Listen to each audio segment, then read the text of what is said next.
Tuyền chị ơi, cho em hỏi, anh người yêu em rất trưởng thành nhưng mà em tự thấy mình chưa đủ trưởng thành để đồng hành cùng anh ấy. Nhưng mà nói thiệt với chị là anh đẹp trai mà còn giỏi nữa. Bỏ qua thì hơi tiếc nên em muốn hỏi chị làm sao để duy trì được mối quan hệ này. Chị không có bài em duy trì được mối quan hệ này đâu, nhưng mà chị biết chắc một điều nếu như em không học và nạp kiến thức cho trong đầu em á, mà thằng này nó thiệt sự đẹp trai và giỏi như mày nói á, nó cũng bỏ mày à. Bằng chứng hả? Mấy cái thằng như nó đến một ngày nó lớn, nó trưởng thành, nó sẽ đi kiếm mấy cái con như tao để ở. Tao không nói với lại mấy cái bạn trai bây, tại tụi mấy đứa con trai coi kênh tao toàn mấy đứa con nít không à. Tao đối với tụi nó, tao coi tụi nó như con vậy. Nhưng mà cho chị hỏi tất cả đàn ông, những cái thằng đàn ông mà đang coi video của chị Nhi, đàn ông, con trai, trẻ trâu vân vân, cứ cho là mày sẽ kiếm một cái con mà nhan sắc như ý của mày. Thôi coi như chị Nhi xấu đi, chị Nhi không có đẹp gái gu của mày. Nhưng mà bên trong cái tính cách, cái nhân cách, cái đạo đức, cái lối sống của con đó mà có cỡ 2% của tao thôi, tụi bay muốn khiêng về nhà nuôi không? Tụi bay có thể nào không có features là chỉ có tin vô mẫu mã với hình ảnh à? Là tụi bay kiểu như đi ra đường là tụi bay phải nhìn thấy là phải đẹp, phải ngon trai, phải xấu múi rồi. Trời đất ơi, trời đất quỷ thần ơi. Tức là ngoài cái chuyện mà ở với nhau chụp hình đăng Facebook cho đẹp á, còn lại là về nhà không có chuyện gì nói á. Giờ tao tưởng tượng cái con đó, cho dù nó có đẹp cỡ nào, nó lồng lộn đi chăng nữa, mày nói chuyện không có duyên gì hết mà nó anh mắc cười quá. Mày sẽ làm đủ mọi cách để mày lại lục van xin thằng này, tại vì nó vừa đẹp trai, nó vừa giỏi mà xong mày đang ở cửa dưới. Superficial là sống hình ảnh đúng không? Sống tầm thường nông cạn. Bạn ở với người ta nhiều hơn là cái thứ bên ngoài đẹp trai rồi giỏi. Đẹp trai với giỏi chỉ có hai thứ thôi. Ví dụ tao nói thằng chồng cũ của tao, nó không có đẹp trai, nhưng mà nó giỏi, nó là phi công, nó làm cho một trong những hãng hàng không lớn nhất thế giới. Giỏi không? Giỏi. Nó giỏi trong nghề chưa có chắc cái đức với cái tính mà nó có thể làm chồng làm cha được. Bởi vì sao? Bởi vì em cần sống nhiều hơn như vậy là những cái thứ bên ngoài. Chỉ có tụi bay là coi video tao miết xong tụi bay vô tụi bay mê tao, rồi tụi bay mê cái tính của tao thôi. Tụi bay chỉ thương tao thôi, bởi vì theo thời gian ngồi tụi bay nghe tao nói chuyện, tụi bay tâm sự, tụi bay sống với tao, tụi bay biết tính cách của tao. Từ đó tụi bay quên mẹ nó mất là bà Nhi bà xấu thấy mẹ mắc một mí. Hãy dần cái chuyện người ta đẹp lắm chị, người ta giàu lắm chị, người ta đẹp trai, người ta có tiền, người ta giỏi lắm chị. Hãy tập trung vô cái vẻ đẹp bên trong của họ, làm cho em có lý do để em ở lại với một người nào đó, làm cho em có lý do để em yêu một ai đó. Một cái vẻ đẹp thực sự, đúng như cái câu này, chị nghĩ cái câu này nó rất là hay đó, nó là của tiếng Ả Rập đó. Đó là nếu em nhắm mắt lại và em vẫn nhìn thấy cái vẻ đẹp của họ, nếu em bịt tai đi và em vẫn nghe thấy cái tiếng yêu thương ở trong lòng em, cái sự thổn thức, những cái tiếng động bên trong người của em, cái trực giác của em nói với em là wow, đây là một người phụ nữ hay là đây là một người đàn ông mà mình cảm thấy mình muốn ở kế bên họ. Và nó không phải liên quan đến yêu đương không đâu, nó sâu hơn như vậy. Nó như là một người mà em gọi là tri kỷ, tri âm, một người mà em muốn gắn kết cuộc đời luôn. Nó phải đến từ những cái cảm nhận gì. Dấu hiệu cho thấy người đàn ông sẵn sàng để được và muốn kết hôn với bạn. Kêu ghi vô. Mấy đứa con trai có thể mà đã kết hôn rồi có thể kiểm chứng cho chị là chị nói khúc này đúng không? 7 dấu hiệu. 1. Họ bắt đầu dành thời gian nhiều hơn với em. Tức là nếu buổi sáng thức dậy, cái đầu tiên họ làm là nhắn tin cho em. Em ngủ dậy ngon không? Hôm nay làm sao? Và cái tin nhắn cuối cùng của họ cũng là em. Tức là mày quan trọng, mày bắt đầu quan trọng. Giới thiệu em với bạn bè thân thiết của họ, với gia đình, bạn thân. Khúc này có nhiều thằng á, nó giới thiệu á, có khi con nào nó cũng giới thiệu. Nhưng mà có những thằng nó thực sự giới thiệu chỉ khi nó biết chắc là nó muốn cưới con này, và nó biết đường nào con này cũng phải ở với ba má nó chẳng hạn, hoặc là ở với bạn thân của nó. Và nếu như em nói chị Nhi, ảnh giới thiệu em với gia đình ảnh, nhưng mà ai cũng nói là mày không phải con đầu tiên nó dắt về nhà, thì em nhìn xấu cái dấu hiệu còn lại. Tại nhiều thằng nó xởi lởi, tao biết nhiều thằng nó xởi lởi, nó ai nó cũng dắt về nhà đó, ai nó cũng coi là bạn hết, cái đó tao biết. Số 3, họ bắt đầu cho em nhìn thấy được, gọi là nhìn được nhiều hơn về sự thật về họ. Tức là họ tâm sự với em á, là cái chuyện thầm kín mà em có thể thấy là khi họ tâm sự á, em cảm thấy trời ơi, người này kể cho mình nghe những cái chuyện mà họ phải rất là ngùng xấu hổ để kể cho mình, nhưng mà họ thoải mái với, họ yêu thương mình nhiều đến độ mà họ có thể sẵn sàng để mà tâm sự với mình. Cái thứ tư đó là bắt đầu thảo luận về tài chính. Tức là họ biết là họ muốn cưới em chẳng hạn, họ sẽ muốn hỏi về tài chính của em và họ sẽ chia sẻ về tài chính của họ, và họ muốn hỏi coi là chúng ta có plan với nhau làm sao để kết hôn, hay ở chung với nhau, hay là làm giàu với nhau, hay bất cứ cái gì mà chúng ta sắp với nhau đi. hổng coi coi là em, nghĩ sao về cái điều đó, và hổng coi coi là em có phải là cái con dễ đành đạch như cá, hay là em là một người phụ nữ support, tức là bình tĩnh, điềm đạm ngồi nói chuyện với họ, lên kế hoạch rồi, đám cưới này kia kia nọ với họ. Số 5, họ bắt đầu làm những cái cho em mà xưa giờ họ không làm, gọi là làm điều mà em yêu cầu. Yêu cầu này có thể là những cái mà chị gọi là boundary của em á, hay còn gọi là cái ranh giới. Ví dụ ranh giới của chị là chị không có quen đàn ông nợ nần, chị không quen đàn ông có quá nhiều thói hư tật xấu, thì đó là cái ranh giới của chị. Nếu người ta không có thay đổi để thích hợp với cái lifestyle hay còn gọi là lối sống của chị á, chị không có đồng ý. Cho nên bạn trai của chị là một trong số hiếm người mà họ hiểu được cái ranh giới của chị và họ phát triển lên để họ gần nhất với cái khuôn khổ mà chị đồng ý ở với cái người đàn ông đó. Đó gọi là ranh giới đó em. Tiếp, họ bắt đầu quan tâm nhiều hơn là em, tức là họ quan tâm tới những người mà quan trọng với em. Ví dụ như quan tâm tới bạn em, tâm tới công việc em chẳng hạn, gia đình em. Tức là những cái gì mà quan trọng với em á, họ bắt đầu họ để cái sự chú ý vô đó, họ tập trung vô đó, họ muốn làm cho những cái điều đó hạnh phúc, để làm cho em vui, làm cho em cười, hay làm cho em cảm thấy nhẹ lòng, bởi vì họ cảm thấy họ như là một người đàn ông, họ có thể che chở được cho em cái điều đó. 7, nghe cái cách họ nói chuyện là xưa giờ là họ sẽ nói là anh em, bây giờ họ sẽ nói cái từ chúng ta. Em sẽ bắt đầu nghe họ nói là ít bữa rồi hai đứa mình về già rồi em nghĩ hai đứa mình sẽ làm cái gì, ví dụ anh về già với em thích làm cái gì với anh, ví dụ vậy. Đó là cái khi em nhìn thấy là người đàn ông người ta đang mường tượng tương lai của họ với em. Trong đầu của họ đã có cái viễn cảnh là tôi muốn cái người phụ nữ này ở kế bên tôi ở cái độ tuổi này nè, và tôi muốn nhìn thấy tôi với cổ làm cái này với nhau. Nếu cái người đàn ông ở kế bên em không hề nhắc hay đả động đến những cái thứ mà chị đang chia sẻ cho em này nè, thì chị xin lỗi em là họ chưa có sẵn sàng để commit, tức là họ chưa có sẵn sàng để mà họ muốn kết hôn với em, họ muốn đầu ấp chăn gối với em, họ muốn một cái sự cam kết bền vững với em. Đó là lý do tại sao nhiều bạn nữ cứ ép rồi cứ kêu là chừng nào anh mới cưới, chừng nào anh mới cưới, tại vì trong mắt người đàn ông á, người ta chưa nhìn thấy những cái điều này cho nên người ta không có muốn cưới. Và như chị nói, đàn ông không có mất lâu, 6 tháng thôi. 6 tháng là thiệt sự mà họ mà gặp em mỗi ngày á, chị nghĩ là chắc chắn là người ta biết được là người ta muốn hay là không muốn với em. Quá 6 tháng mà em thấy người ta cứ anh cũng chưa suy nghĩ về chuyện đó để anh suy nghĩ, chỉ thiệt là tụi em nên chia tay. Tại vì em sẽ không mất thời gian, em ở cái độ tuổi trứng em rụng, em cần phải có con, nếu như muốn có con chẳng hạn. Em càng ở lâu với một người mà người ta họ không muốn kết hôn với mình đó, mình cũng quạo nữa. Tại vì mình nôn á, mình nôn kết hôn rồi mình nôn có một cái cuộc sống gia đình, nhưng mà người ta lại không có cái nhu cầu đó thì rất là khổ cho em. Cho nên là 7 cái điều mà chị muốn tụi em để ý khi mà em quen một người đàn ông á, giúp cho em tỉnh táo lại, bớt có đi năn nỉ đàn ông cưới mình lại á. Chị luôn nói với những bạn nữ trong kênh của chị là em không thể bắt người đàn ông nào ở với em hết á. Dù cho em có tốt cỡ mấy mà người ta không cần em á, em cũng không có được phép bắt người ta. Dù em không được nói những cái câu như vậy luôn. Tôi làm tất cả mọi thứ cho anh, tại sao anh còn đối xử với tôi như vậy? Tôi làm tất cả mọi thứ cho anh rồi mà anh đi ngoại tình, anh đi ra nâng con khác, anh yêu con khác. Tôi làm tất cả mọi thứ cho anh. Tôi không bao giờ tin trên đời này có một người phụ nữ nào yêu anh như cái cách tôi yêu anh, hay đối xử với anh như cái cách tôi đối xử với anh. Tại sao anh lại đối xử với tôi như vậy? Bạn không có quyền luôn. Đừng có để đàn ông nó nói đi nói lại vô mặt mình là nó không muốn mình, bằng cách nhìn thấy cái dấu hiệu, nhìn thấy hành động của họ, gọi điện họ né tránh, đi ăn họ cảm thấy như là họ phải trả bài, họ gặp mình họ cảm thấy họ không có thoải mái, họ gượng gịu, họ không có là chính họ. Họ không chọc, không giỡn gì mình, hai đứa nói chuyện lúc nào cũng nghiêm túc, không có thể lầy được, vân vân. Đó là dấu hiệu cho thấy là em đang yêu lộ người, em đang làm má họ, hay là em đang làm cho họ cảm thấy áp lực.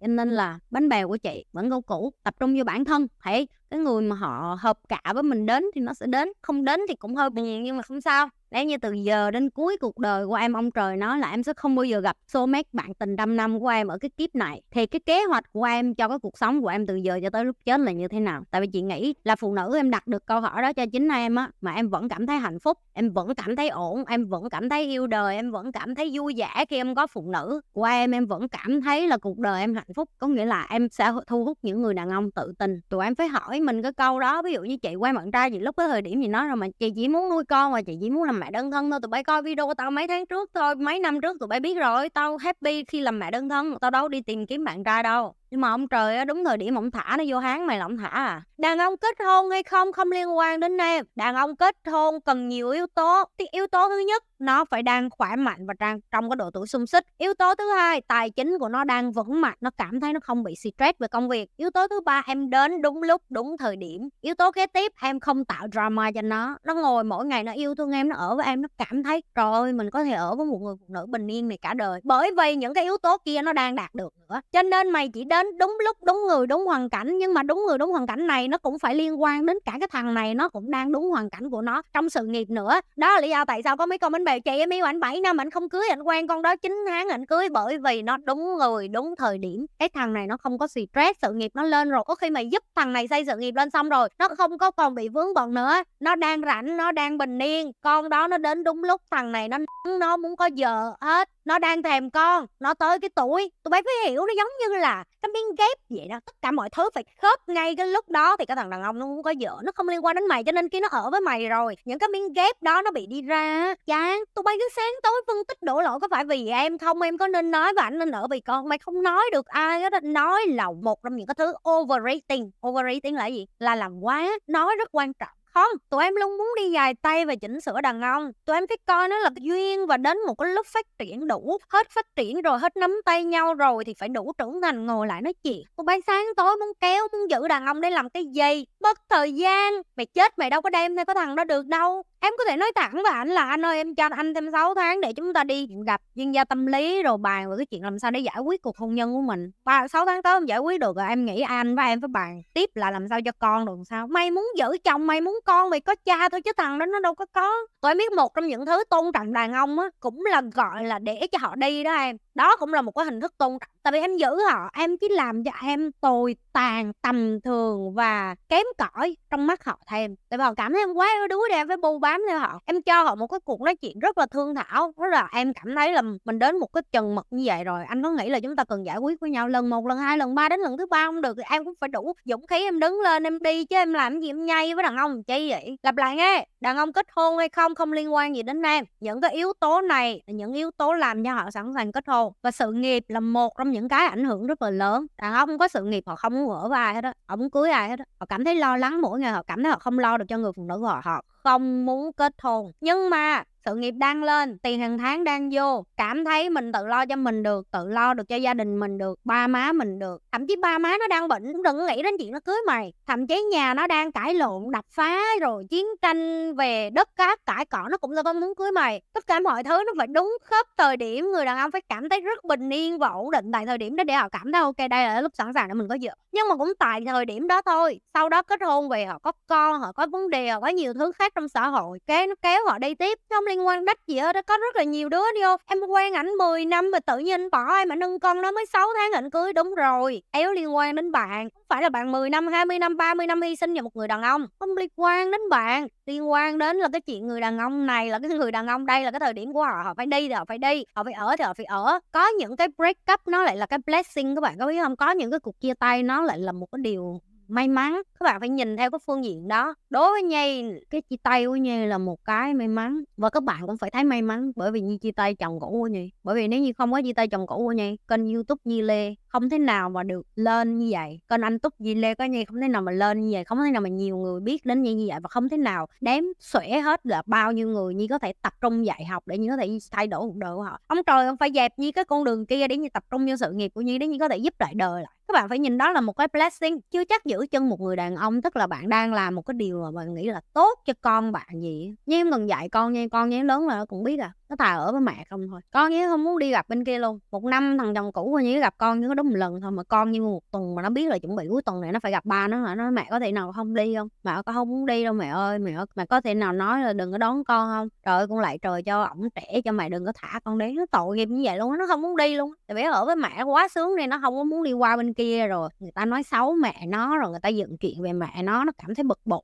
cảm thấy là nó khi mà nó cãi lại bởi vì nó muốn binh mẹ nó, cái nó bị tấn công, ví dụ vậy đi. Khi mà bạn dạy con bạn một cái kiến thức đường hoàng, cái con của bạn nó đi ra đường nó tự nhìn nhận được, nó không có ngu. Bạn ở lại bạn độc hại cho con bạn chứ bạn được cái gì. Hai chị Nhi chị dạy cho tụi em là phải dành thời gian cho bản thân, và hai vợ chồng lấy nhau về thì dành thời gian cho nhau như thế nào là hợp lý đây chị. Cảm ơn chị yêu. Trời ơi đây là một trong những cái mà tất cả các gia đình nhức đầu lắm. Tụi em biết chị là một người rất ngăn nắp và chị ở với một người rất là lề mề và bày nhầy và lộn xộn. Nó nói vậy nói xấu bồ tao tiếp rồi, nó không có bề nhầy lộn xộn tới như vậy. Nhưng mà ảnh là một người rất là thích spontaneous có nghĩa là sao, tức là thích vui lúc cuối á, dạng như là hứng quá chúng ta có 30 phút đi chơi thôi, ví dụ vậy, hoặc đi làm về tự nhiên hứng lên, đi ăn tối hông? Đi nhảy đầm hông? Đi chơi hông? Chị thì lại là một người rất là ngăn nắp, chị thì lại một người rất là kỷ luật với thời gian của chị. Ví dụ 7:30 tối mà ảnh rủ chị đi chơi mà chị biết là ngày mai chị phải đi tập gym chẳng hạn là chị hông có thích, thì chị sẽ nhăn, chị sẽ lầu bầu, chị kêu tại sao hông lên kế hoạch trước để cho tui ngủ nhiều hơn hoặc là vân va vân vân, ví dụ vậy. Đối với ảnh thì là vậy thì đâu có vui đâu, cái gì mà lên kế hoạch trước thì nó không có bất ngờ thì nó không có vui. Làm sao để em có thể cân bằng được hai cái đó thì chị xin lỗi với em là hai vợ chồng phải ngồi xuống nói chuyện. Hai tụi chị có chung một cái app nó gọi là cái app dành cho cặp đôi á, tức là lịch của chị sẽ bỏ vô cái app đó, lịch của ảnh sẽ bỏ vô cái app đó, nó sẽ ra được cái giờ trống. Và nếu như ảnh muốn làm bất ngờ cho chị ở những cái khoảng thời gian trống đó không cần báo cho chị chẳng hạn, nhưng mà ý chí hết ảnh nhìn vô cái lịch ảnh biết là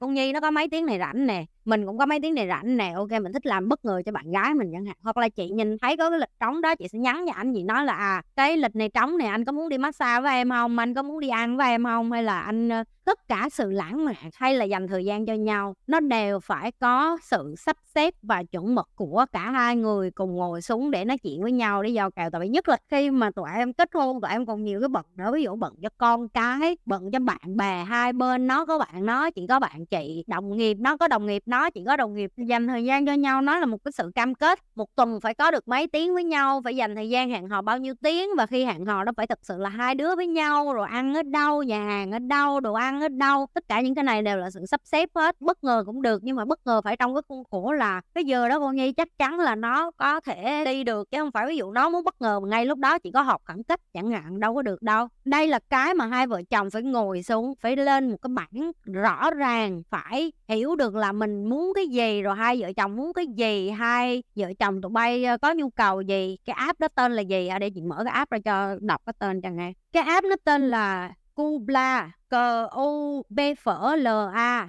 Chị với bạn trai chị xài cái app đó mấy năm nay, app dành cho đôi đó. Vậy tụi bay phải biết nhất là hai đứa bay app đó tính phí đó, nhưng mà đối với chị là nó tính phí nhưng mà nó giải quyết được cái vấn đề của hai đứa chị. Tại vì nó tự link cái Google Calendar của chị vô, rồi Google Calendar của ảnh vô. Em chào chị Nhi, em và vợ cưới nhau được 3 năm.